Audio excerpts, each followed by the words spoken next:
Merhaba değerli dostlar, Ayşe'nin Ürgevi YouTube kanalıma hoş geldiniz.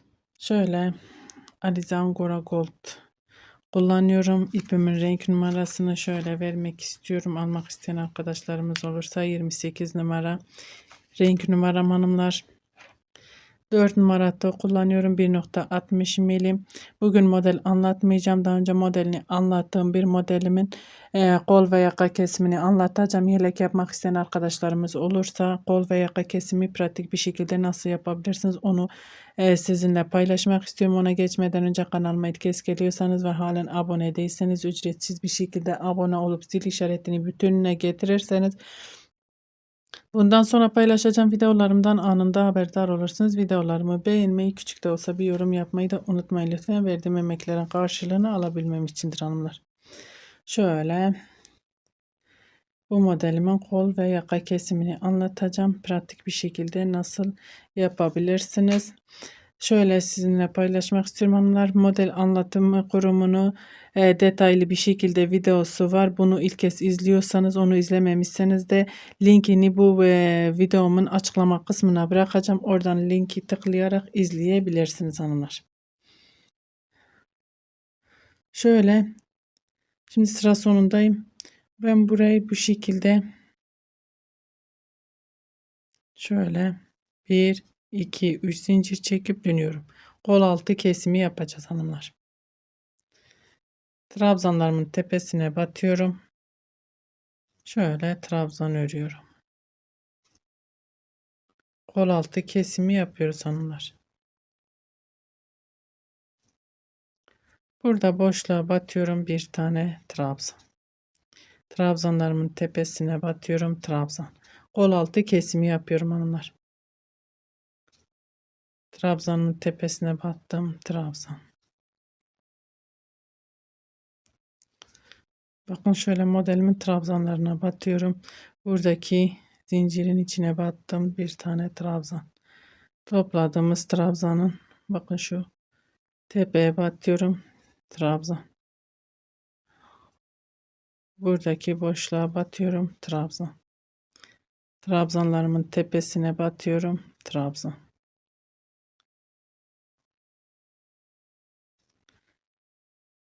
Parçam küçük bir parça olduğu için şöyle küçük bir şekilde anlatacağım size nasıl yaptığımı hanımlar. Şimdi burada artık şöyle göstereyim size.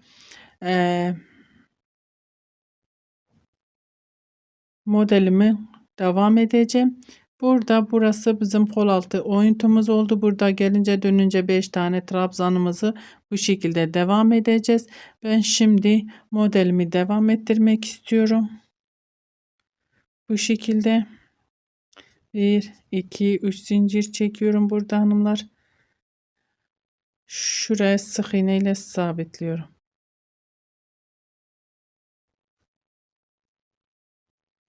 Bir iki zincir ipimi doladım, boşluğa batıyorum. Şöyle bir iki trabzan.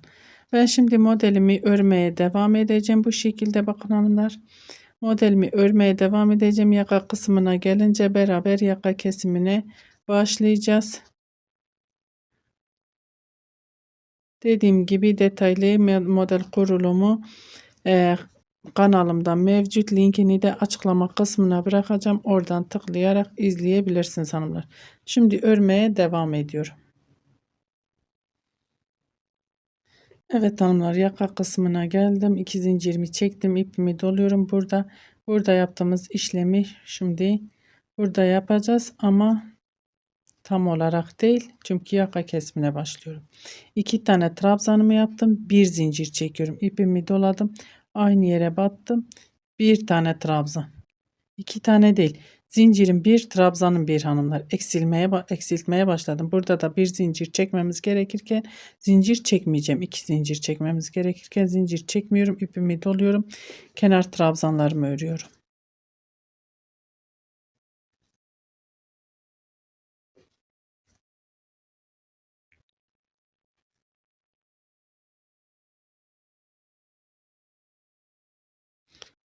Bir, iki, üç zincir ve dönüyorum.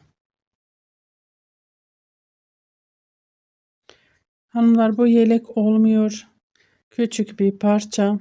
Şöyle model anlatımı yaptım. Bir parçada kol ve yaka kesimi pratik şekilde nasıl yapabilirsiniz yelek yapan arkadaşlarımız için onu gösteriyorum. Hiç zincir çekmeden ipimi doluyorum. Bakın trabzanımın tepesine batmayacağım. Buradaki trabzanın zincir, bir tane zincirimiz var, içine batıyorum. 1 2 3 şöyle 4 tane trabzan ördüm. 6 tane değil, burada 6 tane trabzanımız var. Eksiltme yaptığım için 4 tane trabzan. İpimi, ilmeğimi bıraktım. Bakın dördüncü trabzanımın tepesine battım. İlmeğimi aldım, çektim. İpimi doluyorum. Buradaki trabzanlarımı örüyorum.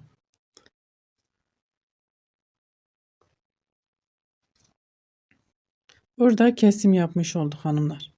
Yine eksilterek kesim yapmış olduk. Diğer modelime geçiyorum ve modelimi örmeye devam ediyorum. Kol altına gelene kadar örmeye devam ediyorum hanımlar. Kol altına gelince dönüşleri nasıl sağlayacağım onu da sizinle paylaşmak istiyorum. Şimdi bu şekilde modelimi şöyle örüyorum. 6 trabzan, bir zincir ve aynı şekilde trabzanların tepesine batıp trabzanlarımı örmeye devam ediyorum. Buraya kadar örmeye devam edelim. Beraber döneceğiz. Evet hanımlar, şimdi şöyle kol altına geldim. 1 2 burada 3 zincir çekmek istiyorum, deneyeceğim hanımlar kasmaması için. Şöyle trabzanlarımın tepesine battım. Evet, trabzan 1 2 3 4 5 tane trabzanımı yaptım. 1 2 3 zincir ve dönüyorum. Artık burası bizim kol altı oyuntumuz oldu hanımlar. Şöyle dönüyorum artık.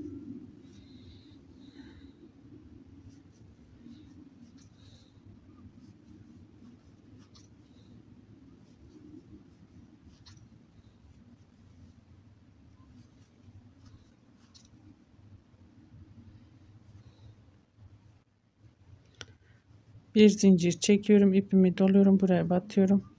1 2 tane trabzan yaptım, yarım model yapıyorum. 1 2 zincir, şöyle modelimizin şu bolumuna sık iğne ile sabitliyorum. 1 2 zincir, ipimi doluyorum, ara boşluğa trabzan, 1 2 zincir, 2 trabzan. Şimdi yine yakaya kadar örmeye devam ediyorum. Yaka kesimine beraber devam edeceğiz hanımlar. Evet hanımlar, şöyle arka yüzündeyiz. Yaka kısmına geldim, ipimi doladım, 2 zincirimi çektim. 1 2 trabzan, 1 2 zincir, ipimi doladım, aynı yere batıyorum. 1 2 trabzan. Burada hanımlar şöyle ipimi doluyorum, hiç zincir çekmeden, yaka kesimindeyiz ya. Şöyle bakın, modelimle trabzanlarımın, yaka trabzanlarımı şöyle ayıralım. İlk trabzanın tepesine batıyorum, şöyle trabzan.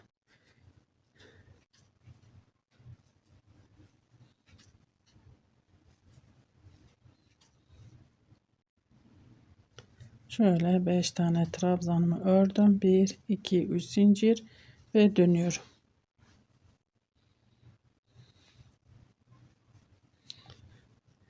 Dibindekine değil, bir sonrakine batıyorum.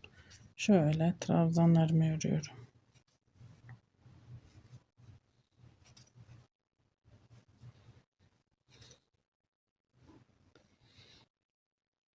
Bir zincir çektim, ipimi doladım.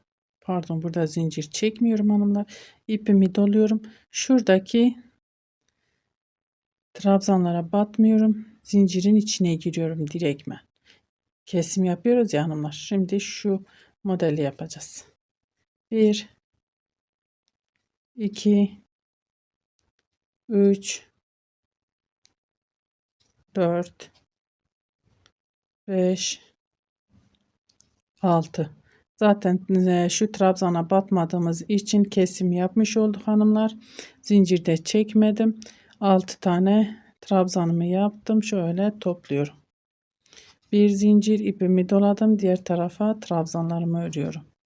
Burada 2 tane trabzanımız var. Trabzanlarımızı örüyoruz. Modelimizi uygulamaya devam ediyoruz. Bakın. İpimi doladım ve modelimi örmeye devam ediyorum hanımlar. Şimdi şöyle söyleyeyim, burada artık herhangi bir işlemimiz yok. Burası zaten yarım model. Yine buraya gelince sizinle devam edelim beraber. Evet hanımlar, sıra sonuna geldim. Burada yarım modelim var. Şöyle trabzanıma batıyorum. 2 tane trabzanımız var. 2 tane trabzan, bir zincir ipimi doluyorum ve kenar trabzanlarımı örüyorum. Dediğim gibi ben burada model anlatımı yapmıyorum. Kol ve yaka kesimini yapıyorum hanımlar. Model anlatımı detaylı bir şekilde kanalımda mevcut. Linkini de açıklama kısmına bırakacağım. Oradan tıklayarak izleyebilirsiniz hanımlar. Kolda herhangi bir işlemimiz yok ve geri dönüyoruz. Şimdi yakaya kadar örmeye devam edelim. Yakada yine kesime devam edeceğiz beraber. Evet hanımlar, şöyle yine 1, 2, 3 modelimiz var. Modellerimizin yerleri değiştiği için bir yarım bir tam model yapıyorum. Şu kenarda da aynı şekilde vardı. Şimdi artık kesim yaptığımız için onu yapmıyoruz. Şöyle göstereyim. Ön yüzünü de göstereyim, daha iyi anlayacaksınız hanımlar. Şimdi yaka kesimine geldim. Burada modelimiz kaydığı için, iç tarafa gittiği için hiç zincir çekmeden ipimi doluyorum. Modelimi atlıyorum ve yaka trabzanlarımı örüyorum. Bu modelimizi de bitirmiş oluyoruz hanımlar.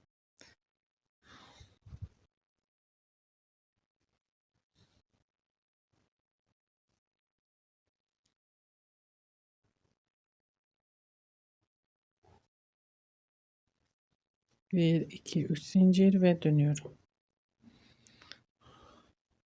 Bir model daha keseceğiz. Ondan sonra zaten kesimi bitireceğim. Küçük bir parça olduğu için şöyle pratik bir şekilde nasıl yaparsınız onu göstermek istedim hanımlar. Şimdi yine ipimi doluyorum. Buradaki zincirin içine giriyorum. Normalde bakın şunlar trabzanların tepesine batıyoruz. Burada kesim yaptığımda trabzana batmıyorum. Zincirin içine direktmen zincirde çekmiyorum kenarda. 1, 2, 3, 4, 5, 6 tane trabzanımı yaptım. İlmeğimi bıraktım. İlk trabzanın tepesinden batıyorum. İlmeğimi aldım, çektim. Bir zincir çektim ve diğer taraftaki trabzanın tepesine batıyorum. Burada trabzanlarımı örmeye devam ediyorum hanımlar. Diğer modele geçtim. Bakın 1, 2 tane trabzan örüyoruz. Sonra zincirin içine bir zincir, zincirin içine 6 tane trabzan. Artık kol altında herhangi bir uygulamamız yok. Geri döneceğiz. Yine yaka kesimine gelince beraber devam edeceğiz hanımlar. Şimdi yakaya kadar örmeye devam ediyorum. Evet hanımlar, yine yaka bölümüne geldik. Şöyle ön yüzünden göstereyim size. Yine kesimimizi yapıyoruz. Burada modelimizi uyguladık. Hiç zincir çekmeden, şuraya trabzanlara batmadan, buraya normalde zincir yapmamız lazım. Yapmıyoruz. Şöyle kenar trabzanlarımı örüyorum hanımlar. Burada da bu modeli de bitirmiş oluyoruz.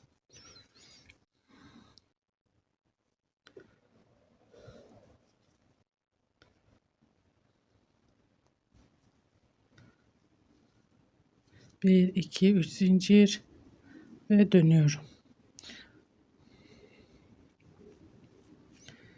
Dibindekine değil, bir sonrakine battım.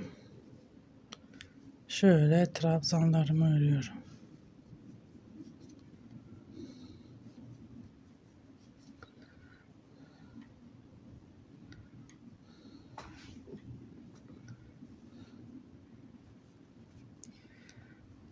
Hiç zincir çekmeden ipimi doluyorum. Buradaki bakın, yine trabzan tepesine batmıyorum. Zincirin içine batıyorum. 1 2 3 4 5 6 tane trabzan ilmeğimi bıraktım. Şöyle trabzanımın tepesine batıyorum. İlk trabzanın altı trabzanı, ilk trabzanı ve bir zincir çekip şöyle kenarda 2 trabzanımız var. Trabzanlarımızı örüyoruz hanımlar. Diğer modele geçiyorum. Örmeye devam ediyorum modelimi. Ben yine yakaya gelince beraber devam edeceğiz. Evet hanımlar, şöyle yine ön yüzünü göstereyim. Yaka kısmına geldim. Şimdi bu modelimizi de bitirmiş olacağız. İpimi doluyorum ve kenar trabzan modelimi atlıyorum. Kenar trabzanıma batıyorum. Bakın burada bir iki modelimiz var. Bu şekilde yaka kesimini de bitirmiş oluyorum hanımlar. Artık normal düz bir şekilde örmeye devam edeceğim. Kesimi yapmayacağım. Şöyle bakın şu şekilde sıralı bir şekilde modellerimiz kesmiş olduk.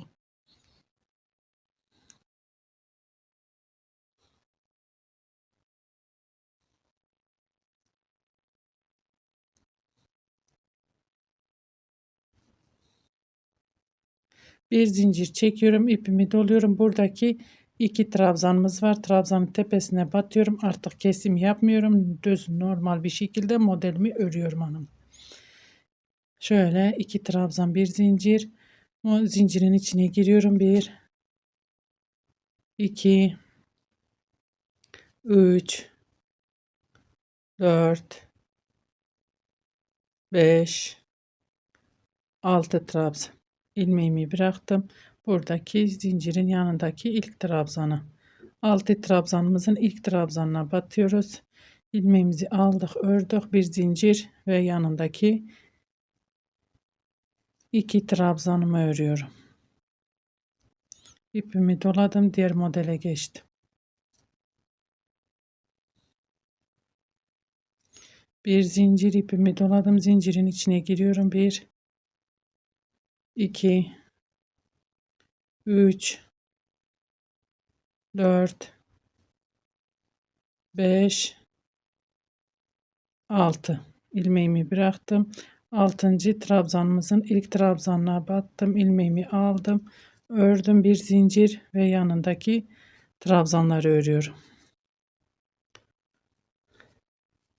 Bir zincir çektim, ipimi doladım ve şöyle kol kenarındaki trabzanlarımı örüyorum.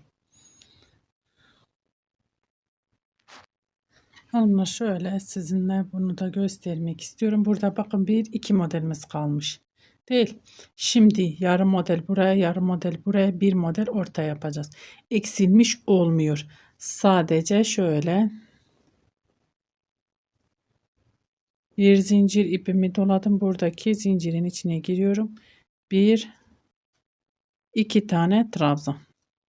Bir iki zincir buradaki modelimin tepesine şöyle sık iğne ile zincirimi sabitliyorum. Bir iki zincir ipimi doladım. İki modelin arasına batıyorum ve buraya tam model uyguluyorum. Bir iki trabzan, iki zincir, aynı yere batıyorum. İki trabzan.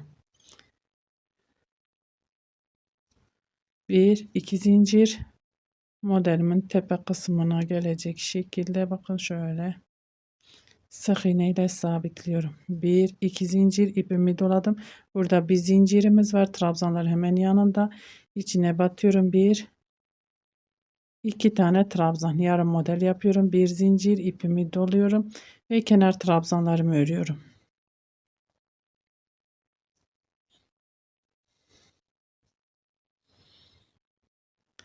Evet hanımlar, şöyle geldim. Yine bir zincir ipimi doluyorum. Burada iki tane trabzanımız var.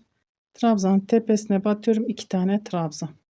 Bir zincir çekmeden ortadaki tam modelimi tam örüyorum.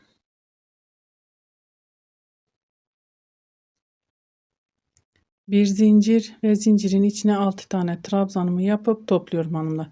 Bu şekilde burada da iki trabzanın üstüne iki trabzan öreceğiz. Aynı şekilde devam edeyim. Evet hanımlar, şöyle bakın, yarım model burada, yarım model burada, tam modelim burada. Şimdi şöyle ön yüzünden gösterince daha güzel anlaşılıyor. O yüzden şimdi arka yüzündeyim. Şimdi yine iki model olacak. Bir, iki zincir ipimi doluyorum. Bakın, modelimin yanındaki yarım modelle tam modelin arasındaki boşluğa batıyorum. Bir, iki trabzan. Bir, iki zincir aynı yere batıyorum. Bir, iki trabzan. Bir, iki zincir. Şöyle tepeye batıyorum. Sık iğne ile sabitledim. İki zincir. Bakın, yine yarım modelle tam modelin arasındaki boşluğa batıyorum. Tam model örüyorum. Bir, iki. İki zincir aynı yere batıyorum. Bir, iki trabzan. İki zincir çekiyorum ve kenar trabzanlarımı örüyorum hanımlar. Bunu da bu şekilde ilerletebiliyorsunuz. Onu da sizinle paylaşmak istedim. Şöyle son halini şöyle göstermek istiyorum hanımlar. Gerçekten bakın, yaka kesimimiz de çok güzel oldu. Kameramı düzeltip geliyorum. Evet hanımlar, şöyle yakanın düzgünlüğüne, kol altı aynı şekilde bakın. Çok düzgün bir şekilde yakamızı kestik. Kol altı da tabii ki bu küçük bir parça olduğu için bu kadar hanımlar.